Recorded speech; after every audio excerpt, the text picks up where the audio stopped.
یہ بات تو پاکستان کا بچہ بچہ جانتا ہے کہ عمران خان کے خلاف اپوزیشن کی تحریک عدم اعتماد کو کامیابی کے لیے قومی اسمبلی میں 172 اراکین اسمبلی کی ضرورت ہے۔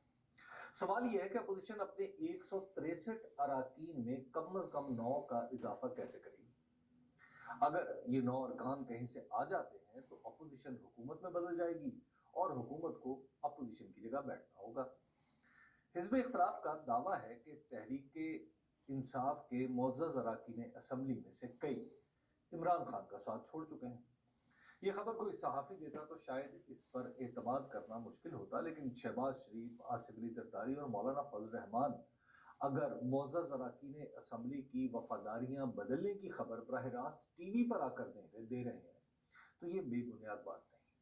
یہ سب لوگ اس سے پہلے یوسف رضا گیلانی کو سینیٹر بنوانے کے لیے بھی قومی اسمبلی کے چند معزز اراکین کے ووٹ خرید چکے ہیں۔ ممکن ہے یہ خریداری پیسوں کے ذریعے نہ ہوئی ہو، کسی وعدے وعید پر ہی معزز اراکین اسمبلی نے اپنے ضمیر مردہ کر لیے ہوں، لیکن امر واقعہ ہے کہ اسمبلی میں ایسے معزز اراکین موجود ہیں جو ایک نامعلوم قیمت پر پہلے بھی بک چکے ہیں۔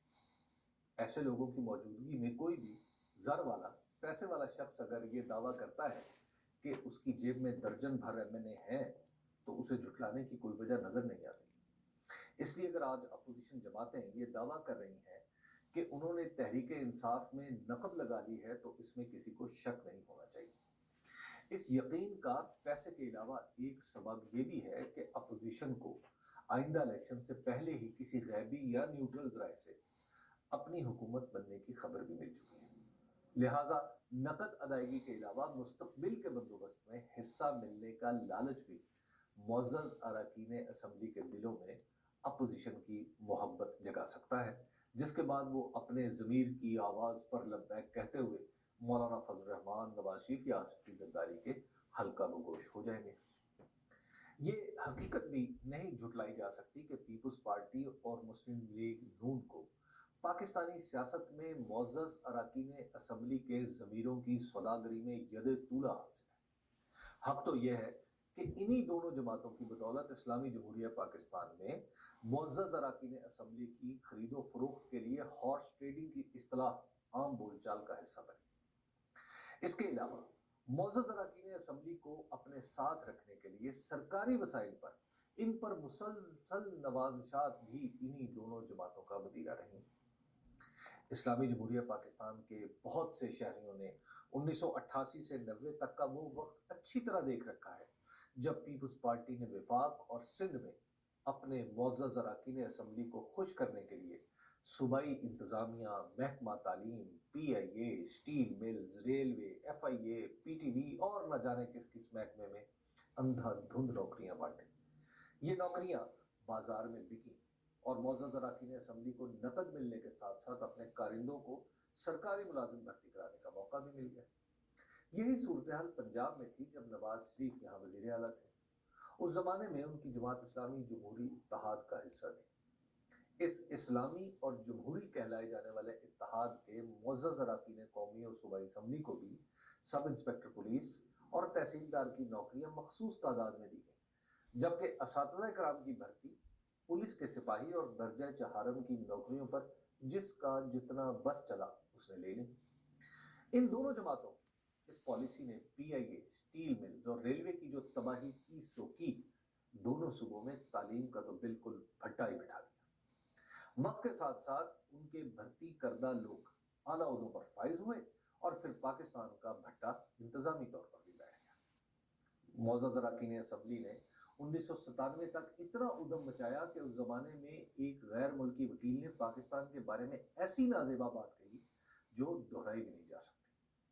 معزز اراکین اسمبلی کی انہی حرکتوں کی وجہ سے ٹرانسپیرنسی انٹرنیشنل نے محترمہ بینظیر بھٹو کی دوسری دور حکومت کے دور میں پاکستان کو دنیا میں دوسرے بدعنوان ترین ملک کا درجہ دیا۔ یاد رہے اس حکومت میں آصف علی زرداری بذات خود بھی وزیر تھے۔ پھر مسلم لیگ نون کا دور آیا۔ دستور میں 14ویں ترمیم کر کے یہ شک شامل ہوئی کہ معزز اراکین اسمبلی جس جماعت کے ٹکٹ پر منتخب ہوں گے اسی کے پابند رہیں گے۔ دستور میں لگائی گئی اس پابندی کے باوجود ایسا لگتا ہے کہ ایک بار پھر